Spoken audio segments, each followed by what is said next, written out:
할렐루야. 우리 좌우 앞뒤 보면서 인사합니다. 반갑습니다. 사랑합니다. 축복합니다. 감사합니다.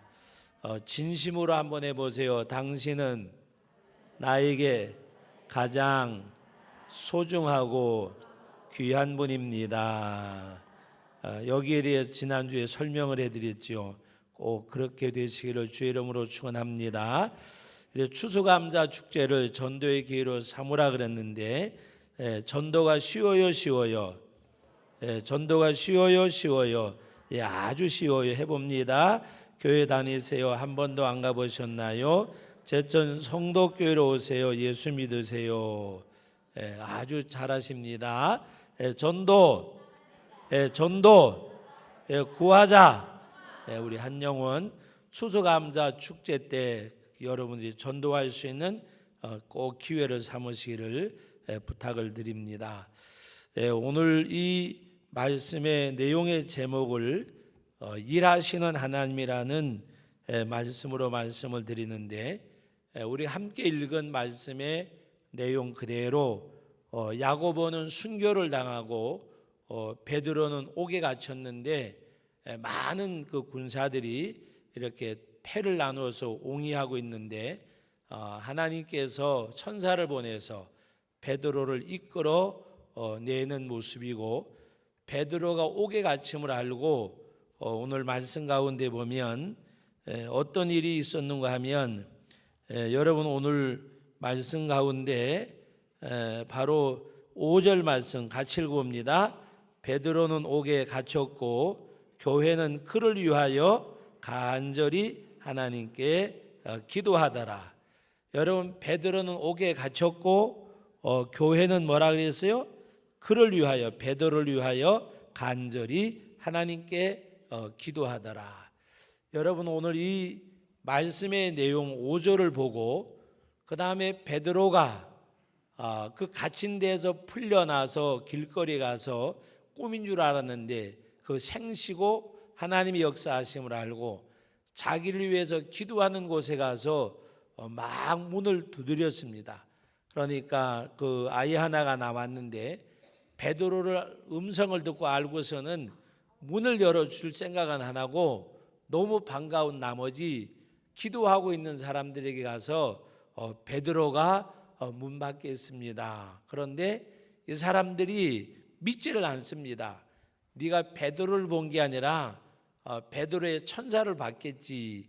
그래도 이 여자아이가 이야기하는 가운데 문 두드리는 소리를 듣고 나가서 베드로를 보고 베드로를 영접해 왔고, 베드로는 자기가 풀려났음을 알게 하고 다른 곳으로 갔더라 그랬고, 베드로가 그 옥중에서 풀려난 것을 알게 된 헤롯 왕이 그 군사들을, 그 지키던 사람들을 죽이라고 했고, 또 이 헤롯은 옮겨서 오늘 그 마지막 절에 보면 가이사로 내려가서 머물더라 그랬습니다. 이 예루살렘의 분봉왕 헤롯이 이와 같이 이제 그 베드로를 놓친 것을 분하게 여겨서 그를 지키던 군사를 죽이게 하고, 오늘 이 말씀의 역사를 우리가 보는 가운데 일하시는 하나님이라, 그것은 바로 베드로를 하나님이 거기서 이끌어내시는, 왜 그렇게 하셨을까? 야고보는 순교를 당하고 베드로는 거기서 풀려나게 되어지는, 하나님께서는 순교를 통해서도 일하시지만 또 하나님께서 우리가 일하신다고 말할 때에 하나님의 그 역사를 말씀하는 것입니다. 그 하나님이 일하시는, 바로 하나님께 계획이 이루어가시는, 야고보의 순교도 헛되지 아니하고 베드로를 하나님이 거기서 이끌어내신 것은 또 베드로를 통해서 하시고자 하는 일이 있기 때문에, 그래서 어떤 그 책에나 또 집회 때 가면 여러분들도 그런 소리를 들었을 거예요. 하나님이 나를 통해서 하실 사명이 있으면 하나님이 나를 지켜주시고 내가 사명을 할 때까지는 하나님이 나를 인도하시고 함께 하신다는 사실입니다. 그래서 여러분들이 인생을 살아갈 때에 다 같이 따라합시다. 사명에 살고 사명에 죽자. 여러분 하나님 앞에 사명이 있는 삶을 살아야 돼요. 사명이 있는 삶. 우리가 사명이라고 하는 것은 하나님이 부르시고 또 하나님이 그에게 일을 맡기실 때 그것을 우리가 사명이라고 생각을 합니다. 그러나 그것은 하나님이 내게 주신, 나를 특별히 부르셔서 일꾼으로 세우시는 그 다메섹 도상에서 하나님이 사울을 부르신 것처럼, 또 그 엘리야는 복중에 있을 때부터 택하여 불러내신 것처럼 사람마다 다 시기도 다르고 환경도 다릅니다. 그래서 하나님이 부르셔서 사명을 주신 그런 사명자도 있고, 또 한 가지는 우리 모두에게 하나님이 달란트를 주셨어요. 어떤 사람에게는 5달란트, 2달란트, 1달란트가, 이 달란트가 양적인 것을 말하기도 하지만 또 여러 가지 많은 분야적인 것도 말씀해요. 종류라고 좀 말하면 이상하지만 이 사람에게는 이런 은사, 저 사람에게는 저런 은사. 그래서 2달란트, 5달란트, 그 숫자는 양을 말하고, 달란트라고 하는 것은 그 사람이 갖고 있는 재능을 말씀하시는 내용입니다. 그 사람이 할 수 있는 거. 그래서 여러분들이 기왕이면 하나님 앞에 다 같이 따라합시다. 옆 사람하고 인사합니다. 오래 살고 싶으면 일하십시다. 왜? 사명이 떨어지면 가야 되기 때문에. 하나님 앞에 내게 주신 달란트를, 여러분 이 참 중요한 말씀이에요. 다 달란트를 받았는데 1달란트 받은 사람은 묻어나 버렸어요. 2달란트, 5달란트 받은 사람은 2달란트를 남기고 5달란트를 남겼다는 말은 사명을 다 했다는 말이에요. 내가 할 수 있는 것은 다 했다는 말입니다. 하나님이 내게 주신 달란트, 그거 주님을 위해서. 여러분 2달란트 받은 자가 2달란트를 남겼다고 하는 것은 그 달란트를 주신 하나님의 뜻에 온전히 순복했다는 말이고, 그 달란트를 하나님을 위해서, 주님을 위해서 사용했다는 말입니다. 참 중요한 말씀입니다. 2달란트를 받아가지고 1달란트는 나를 위해 쓰고 1달란트는 남기고 하면, 1달란트, 2달란트 받은 자가 2달란트를 남긴 게 아니에요. 여러분 2달란트 받은 자가 2달란트를 남겼다고 하는 것은 주님이 주신 달란트를 주님을 위해 썼다는 말입니다. 그래서 우리가 탤런트라는 말이 때로는 달란트라는 말에서 유래됐다고도 합니다. 하나님께서 내게 주신 모든 것들 가운데 다 다르잖아요. 어떤 사람에게는 물질도, 어떤 사람에게는 명예도, 권력도 다 다른데, 그러나 그 달란트를 하나님이 양적인 차이는 있어도 안 받은 사람은 없다는 말입니다. 그런데 오늘 우리들은 하나님의 일을 하나님의 뜻에 따라, 하나님의 명령에 따라 할 때 그게 사명이에요. 무슨 말씀인지 아시죠? 그런데 내 생각대로 배짱에 맞으면 하고 배짱에 틀리면 안 하고 하는 것은 그건 사명이 아니에요. 아무리 주님의 일을 많이 해도 내 배짱에 맞아서 하는 것은 주의 일이 아닙니다. 잘 들으셔야 돼요. 이거는 내일이요, 내일이라니까요. 내일. 제가 여러분들에게 한 10여 년 전이나 한 8, 9년 전에 이야기한 것 같아요. 저 강원도 어디 그 동해안에 가면 예배당을 하나 지은 교회가 있어요. 근데 그 교회를 지을 때에 사업을 크게 하던 분이 군산에도, 목포에도, 부산에도, 서울에도 하여튼 사무실만 5개를 가지고 있었어요. 그 여러 가지 어구를 많이 생산도 하고 판매도 하던 분이에요. 근데 그분이 그 교회를 지을 때에 뭐라고 말씀하셨는가 하면은, 건축비 절반은 제가 감당을 합니다. 여러분 우리가 그 내용만 들으면 굉장히 헌신한 거잖아요. 100만 원 드리면 50만 원 하고 60만 원 드리면 내가 30만 원 하고 이런 식이에요. 그런데 그것을 다 사람들이 좋다고 얘기를 하길래 제가 그래서 그때는 제가 이제 젊었으니까 양해하고 들으세요. 그때 제가 30대 이제 우리 제천오기 전이니까 30대 초반 목사잖아요. 그러니까 이 겁나는 게 없잖아요. 아주 나쁜 놈이라고. 그랬더니 다른 분들이 다 그냥 휘둥그레져 가지고 아니 50%는 한데 나보고 왜 나쁜 놈이냐 그래요.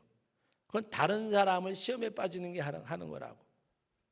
다른 사람이 내는 것에 대해서 자기는 배를 내겠다고 하면, 예를 들어서 내가 하나님 앞에 부를 받았으면 황해도, 저 이북의 황해도 재령에 있는 그 당시 그 재령교회는 그 교회에 이름 있는 목상을 하던 장로님이 혼자서 예배당을 지었어요.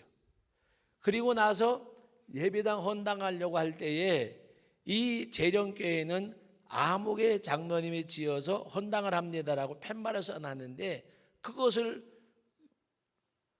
교회의 헌당 예배에 들어가던 본 장로님이 이거는 하나님의 교회가 아니고 어느 사람의 교회인지 이거 어째 하나님의 교회냐, 그래가지고 목사님한테 부탁드려가지고 나를 이 교회에서 예배드리게 하고 나를 이 교회에서 섬기게 하려면 목사님 이것부터 뽑아주세요. 그래서 그거를 뽑아서 버려버렸어요. 그리고 본인이 그것을 바닥에 깨트렸어요.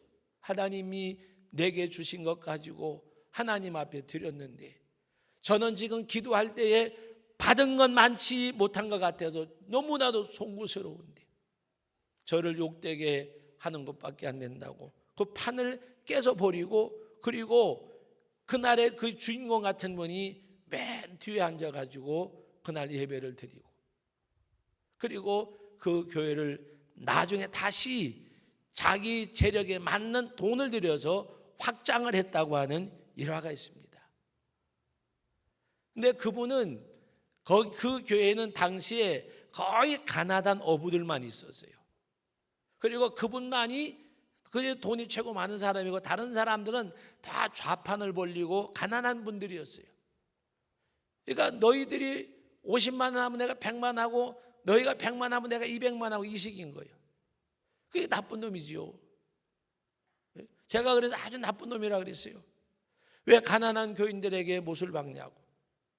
자기가 다 할 수 있으면 다 하고 자기 할 수 있는 건 내놓고 목사님 제가 이만치 할 건데 나머지 부분은 알아서 하십시오. 제 능력이 제 능력은 이겁니다라고 하면 되잖아요. 어떤 장로님 한 분은 그 소리 듣고 막 우셨어요. 정말 가난하신 분이에요. 나머지 뭔가 이렇게 그냥 조만한 가게방 하나 하면서 하시는 분인데 우셨어요. 그 소리를 듣고. 왜? 자기는 마음이 아파서 하고 싶은 마음이 있는데 능력의 한계가 있으니까. 그래가지고 하여튼 예배당을 짓기는 잘 지었어요. 헌당도 멋있게 했고 저는 그때 헌당식 때 안 갔어요. 그 사람 뵈기 싫어서. 그 사람들이 저보고 그래서 참 별나 빠지다고. 별난 게 아니라 하나님의 일이 아니고 그거는 아목이 그 장로님이 저하고 친했댔어요. 젊은 분이라. 각거리에서 처음 나왔을 때 날 태워가지고 이 전국 일주하다시피 했던 분이에요. 개인적으로는 친했어요. 그건 신앙이 아니에요. 신앙이 하나님의 일이 아니고 자기 일 한 거예요. 그날 식사 대접 받고 그분이 완전히 주인공이 되어지고 다른 성도들은 다 그냥 쭈글스러워지고 그런 거예요. 근데 3년도 못 가가지고 탁 내려앉았어요. 여러분, 하나님은 그거 기뻐하지 않으셔요. 하나님이 원하는 건 뭐냐? 하나님의 것을 여기는 것이 그게 달란트요. 하나님의 것을 내가 갖고 있는 재능도 배짱에 맞으면 하고 배짱에 맞으면 안 하고 그건 주의 일이 아니라니까요. 자기 일이요, 자기 일. 여러분이 금은방에 있을 때 닦아서 막 해도 금이에요. 그거 금은요 진흙탕에 빠져서도 금이에요. 금은요 어디 가서 버림을 받아도 금이에요. 순도가 높은 순금은 어디 가도 변하지 않아요. 성경에 뭐라고 말씀하셨어요? 우리들의 믿음은 뭐보다 귀한 믿음이라 그랬어요. 금보다 귀한 믿음이요. 진정한 믿음은요 어떤 가운데서도 변하지 말아야 돼요. 어떤 가운데서도 그 믿음이 지켜져야 돼요. 그게 믿음이에요. 그게 믿음. 사랑이라고 하는 것은요, 내가 우리 어머니, 우리 아버지, 우리 형님, 우리 동생, 내 동기동창, 나의 콜리기 때부터 그냥 친구, 그건요, 내가 사랑하는 자만 사랑하면 너희가 다른 이방인과 다를 것이 뭐가 있냐고 말씀하셨잖아요. 마태복음 5장의 마지막 부분에. 사랑할 수 있는 자만 사랑하면 남보다 더하는 것이 뭐냐고 말씀하셨어요. 진정한 사랑은 사랑할 수 없는 사람을 사랑하는 것. 왜 손양은 목사님을 사랑의 원자탄이라 그래요? 자기 두 아들을 죽인 사람을 양자로 삼고, 한센인 병이 걸려서 고름 나오는 사람의 자기가 병에 걸릴지도 모르는데 환자의 환부에서 고름을 빨고, 여러분, 사랑할 수 없는 사람을 사랑할 수 있는 것, 그게 사랑이에요. 주님이 그렇게 말씀하셨어요. 악한 자가, 성경에 분명히 악하다 그랬어요. 악한 자가 뺨을 때리거든 돌려대라고 말씀하셨어요.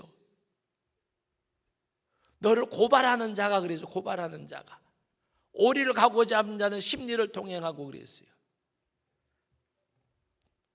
말씀이 없는 사람이 말씀을 지키지 아니하면 말씀 없는 심판을 받아요. 그러나 말씀이 있는 사람이 말씀을 행하지 아니하면 말씀이 있는 심판을 받아요. 증거 있는 심판을 받는단 말이에요. 여러분, 오늘 우리는 하나님 앞에 정말 그 주님이 나를 사랑하시고 나를 구원하신 그 하나님 앞에, 신앙생활을 내가 하지 말고 내가 하는 신앙생활이 아니라 보혈의 구속의 은혜에 이끌림을 받아가는 거. 구속의 은혜. 은혜인데 복인데, 여러분, 그 말씀이 너무 좋지 않으세요? 다 같이 따라합시다. 은혜인데 복인데. 오늘 수요예배 나와서 예배 드리는 거 은혜고 복이에요. 은혜인데 복인데. 어느 게 권사님인지 모르지만 병원에 연세 많은 권사님이 한 분이 많이 계세요. 그러면서 너무 좋대. 뭐가 좋냐더니 시내나 어디 나가보면, 교회 가보면 본당을 꼭꼭 걸어 잠궈 놓는데 밤에 와도 낮에 와도, 그러길래 제가 그랬어요. 겨울에 와도 괜찮다고. 그랬더니 너무 좋아하세요. 그리고 매일마다 거의 기도하러 오세요. 그러면서 너무 좋아하세요. 여러분, 그런데 이 자유롭게 이 몸이 좀 불편하시니까 지팡이를 짚고 이렇게 여기서 오는 한 꽤 오래 걸려 오시는데, 가시는데도 오래 걸리고, 근데 하나님 앞에 와서 기도하고 하면 너무 좋아하세요. 사랑하는 성도 여러분, 그분은 지팡이를 짚고 5분이면 올 거리를 30분, 20분 걸어와도 와서 기도할 수 있는 그것만도 본인은 은혜라고 생각해. 은혜인데 복인데. 여러분, 하나님 앞에 우리는 이 은혜요 복인 줄로 믿으시기 바랍니다. 은혜요 복이요. 이 이야기도 한 10년 전에는 해드렸어요. 명령교회 가면, 서울 명령교회, 지금은 고인이 되셨어요. 벌써 돌아가셨어요. 제가 10대 때 그 어르신이 80인가 70대가 넘으셨으니까 벌써 아마 돌아가서 100골이 됐겠네요. 그런데 그분은요, 하나님 앞에 정말 그 감사 할머니, 별명이 감사 할머니요. 화장실에 가서요 용본 벼시면서 시원하다, 고맙고 감사한 거. 그러니까 지금 화장실은 뭐예요? 이렇게 돼 있으니까 이 소리가 잘 안 들리지만, 옛날 화장실을 거의 이제 반푸세식 뭐 해놨지만, 그리고 이 재료 아낀다고요 남자 화장실, 여자 화장실 다 막지도 않고, 이 공중은 그냥 뚫어 놓고 지붕만 덮어 놓고, 그런데 시원하다, 감사한 거 그러면 다 들려요. 남자 화장실에서도 다 들려요. 어떨 때는 이제 할머니니까, 제 할머니는 아니지만 제 친구 할머니였어요. 그래서 이따가 할머니 좀 조용히 하세요. 다 들려니까 뭐라고 이야기하는가 하면 누가 들으랬나? 그러면서 예배 시간에 설교를 들으면서도요, 감사합니다. 그럼 목사님 설교가 약간 방해될 정도로, 그분이 무슨 얘기인가 하면 나이가 그렇게 드셨는데 말씀 들리는 것에 대해서 기뻐하는 거예요. 그래서 아예 그분을 보면 다 은혜가 되니까 약간 방해가 돼도 목사님도 웃으면서 설교하고 성도들도 다 그냥 이렇게 즐거운 마음으로 해요. 근데 그분이 가만히 제가 생각해 보니까 교회에 완전히 없어서 앉을 사람이요. 그분 때문에 예배 시간 내내 다들 즐거워요. 목사님이 설교 약간 불편한 것 같은데도 불편해 안 하세요. 그분이 앞에서 아멘은 잘 안 하시는데 감사합니다. 감사합니다. 왜 그런가 하면은 듣게 하시니까. 보청기 안에도 듣게 하시니까. 여러분 따라합시다. 은혜인데 복인데.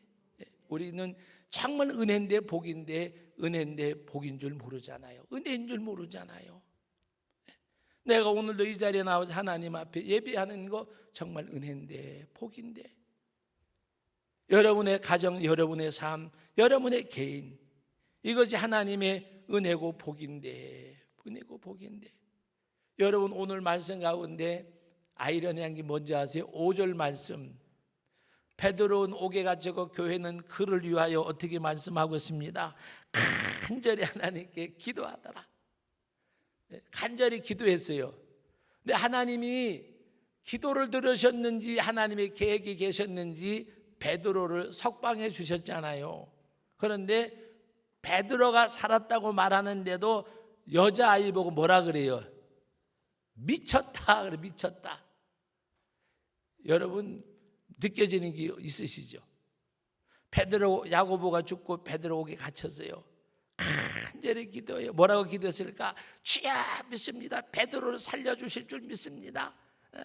뭐 홍해도 갈리셨는데 하나님이 건져주실 줄 믿습니다. 간절하게 기도했다고 하니까. 그런데 간절히 기도했는데 믿지를 않았어요. 여러분 오늘 우리 말씀 같이 한번 봅니다. 16절, 13절 말씀, 13절 읽습니다. 베드로가 대문을 두드린데 로데라 하는 여자아이가 영접하러 나왔다가 베드로의 음성인 줄 알고 기뻐하여 문을 미쳐 열지도 못하고 달려들어가 말하되 베드로가 대문 밖에 섰더라 하니 그들이 말하되 내가 미쳤다 하나 여자아이는 힘써 말하되 참말이라 하니 그들이 말하되 그러면 그의 천사라더라. 베드로가 문들을 그치지 아니하니 그들이 문을 열고 베드로를 보고 놀라는지라. 마가 다락방에서 기도하던 성도들이 간절히 기도했는데 베드로가 나갔는데도 베드로라고 말하는데도 이 로뎀이라는 아이가 그런데도 뭐라 그래요? 미쳤다 그러죠. 미쳤다. 이 로데라 하는 아이가 말하는데도 미쳤다고 말하잖아요. 사랑하는 성도 여러분, 믿음의 기도는 능치 못할 일이 없다 그랬어요. 믿음의 기도는 우리가 간절히 기도하면서도 때로는 믿지 아니하고 그 애절함이 간절함으로 나타나는 거지 하나님 앞에 믿음으로 고백하는 내용하고는 다른 거예요. 오늘 저와 여러분들은 겨자씨만한 믿음만 있어도 그랬잖아요. 겨자씨만한 믿음. 하나님 일하시고 살아계시고 전능하신 하나님. 여러분 일하신 하나님을 믿으시기 바랍니다. 일하신 하나님. 오늘도 우리 아까 저녁 식사를 하러 갔는데 이른 저녁을 먹었는데 아이고 오늘 새벽에는 너무 추웠대. 다들 오늘 새벽에 너무 추웠대요. 그래서 제가 어느 글을 쓰면서 그런 글을 썼어요. 여름이 갔다는 말과 가을이 왔다는 말, 그 글을 쓰면서 약간 그런 어떤 이야기를 언급을 했는데 여러분 무슨 말인가 하면 덥다 한 게 얼마 안 되는데 아유 오늘 아침에 너무 서늘했는데 아까 낮에는 또 덥더라고요. 반팔 입고 다녀도. 여러분 뭐를 느끼세요? 아침 저녁 추운 것만 느끼지 말고 낮에 뜨뜻한 거 느끼지 말고 계절 따라 천진만물을 주관하시고 운행하시는 참 아름다워라 주님의 세계는. 여러분 자연 만물을 바라보고 자연 만물의 우주 만물의 역사를 바라보고 일하신 하나님을 느낄 수 있기를 주의 이름으로 축원합니다. 일하신 하나님, 일하신 하나님. 오늘 낮에 이제 그 회의를 마치고 약간 여담하는 가운데 누가 그래요. 아이고 이제 가을이 오네 그러길래 아이고 좀 있으면 봄이 오는데 뭐 그랬더니 겨울도 한지가 않는데 뭐 봄이 오냐 그러더라고요. 그래서 내가 했다가 아니 이제 겨울은 석 달만 지나가면 되고 한 6개월만 있으면 봄이 올 텐데 그랬더니 그래가지고 그냥 웃은 적이 있어요. 여러분 오늘 우리는 일하신 하나님을 느끼셔야 돼요. 여러분 들판에는 벼가 고개를 숙이고 여러분 얼마 전만 해도 사과를 사서 먹으면 풋냄새가 났는데 이제는 풋냄새가 없어지고 제맛을 내는 과일을 먹을 수 있잖아요. 제가 어느 글을 썼는데 그 글을 썼어요. 들판에 벼는 고개를 숙이고 풋냄새 나던 과일이 제맛을 찾아가는구나. 일하시는 하나님, 일하신 하나님, 일하신 하나님. 여러분이 거울을 바라보면서 늙어가는 모습 보고 좋아하지 않는 아무도 없잖아요. 근데 늙어간다고 생각하지 말고 우리 어떻게 생각해야 되냐. 세월의 흔적이 남겨지는 가운데 다 같이 따라합시다. 가까이 오는구나. 가까이 오는구나. 죽을 날이 가까이 오는 게 아니라 저 천성이 내게 가까이 오는구나. 세월의 흔적 속에서 내가 하나님을 바라보고 사모할 수 있는 그런 우리들이 되어져야 돼요. 정말 하나님 앞에 기도와 삶이 하나가 될 수 있는 것. 하나님 앞에 간절히 기도하고서도 베드로가 살아왔다고 말하니까 미쳤다고 말하잖아요. 기도는 어떻게 했을까요? 여러분 하나님 앞에 여러분들의 기도가 삶이 되어지고 여러분의 기도가 삶 속에서 고백되어지기를 그 삶이 어떤 생활이 되어지는 가운데서 고백이 되어져야 돼요. 여러분 어렵게 들려질지는 모르지만 내가 읽고 들은 말씀이 내 생활 속에서 다른 사람들이 말씀이 읽혀지는 성도가 되어져야 돼요. 말씀이 읽혀지는 사람. 그 사람의 삶을 통해서 하나님의 사랑이 읽혀지고 그 사람의 삶을 통해서 용서가 뭐라는 것이 읽혀질 수 있고